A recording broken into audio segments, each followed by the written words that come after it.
Welcome back to A Moment in History. I'm 𝙎𝙐𝘽𝙎𝘾. In marine legends, there are certain places in the world that tend to strike fear into the hearts of sailors and travelers.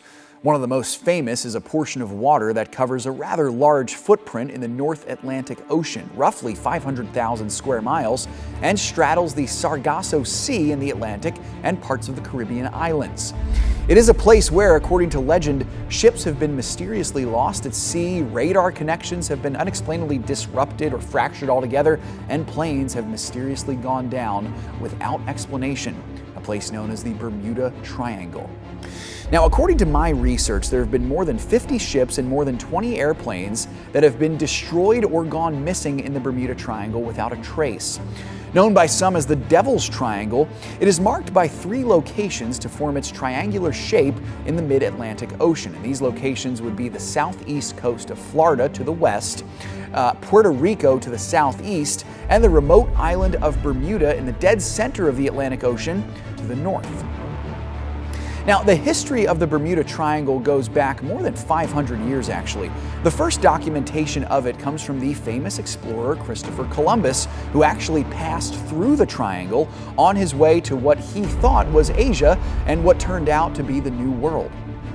Stories from Columbus and his men say that he and his men became panicked when their ships got stuck in the massive clumps of seaweed in the triangle, which, by the way, is known by the scientific name sargassum, and this is where we get the name Sargasso Sea for this region in the mid-Atlantic.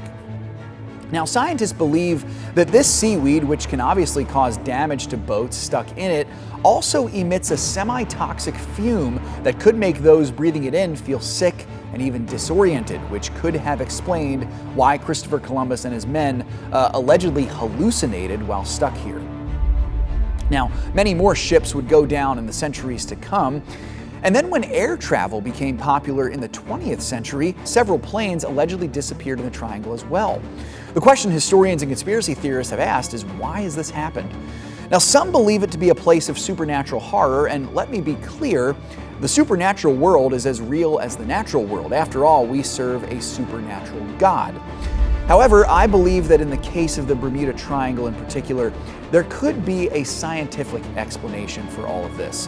The most obvious, to be honest, is that the Bermuda Triangle actually sits in the center of Hurricane Alley in the mid to North Atlantic Ocean, where massive tropical storms tend to spring up almost at a moment's notice. And this, of course, can cause rogue waves to come out of nowhere, and these storms could also be deadly for airplanes who would lose their position and control in the skies if they flew through them. Now, for Christians, there are certain places in the world that evoke fear and dread, and it seems that the Bermuda Triangle could be one of these. But I want us to remember to never forget that these places, while wild and even dangerous as a result of the fall, are under the control of Almighty God, who commands the wind and the waves with his very breath. Thanks so much for joining me once again for A Moment in History. For more historical content, subscribe and click that bell to get notifications for when our next Moment in History comes out. Until next time, I'm 𝙎𝙐𝘽𝙎𝘾.